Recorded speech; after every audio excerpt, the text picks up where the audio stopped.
আসসালামু আলাইকুম, সবাই কেমন আছেন? আশা করি সবাই ভালো আছেন। দেখেন আমাদের অবস্থা কি।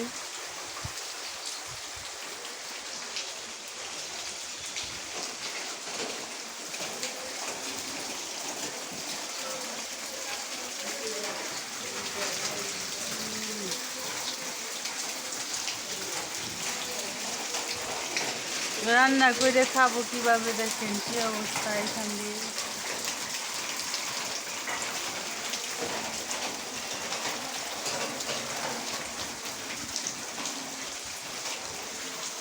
কত পানি হয়ে গেছে।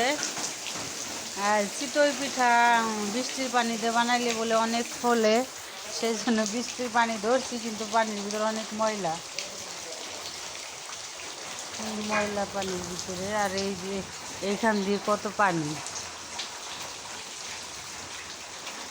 বৃষ্টির পানি জমা হয়েছে এইখান দিয়ে। অনেক দিন হলো বৃষ্টি আসার জন্য একেবারে খারাপ অবস্থা করতেছিল, তাই আজকে বৃষ্টি আসলো।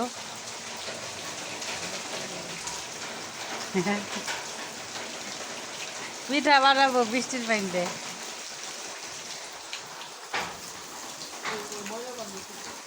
ময়লা পানি ইসির পানি তো পাতা পুতো পড়ছিল, এই পানি তো আর হবেন না।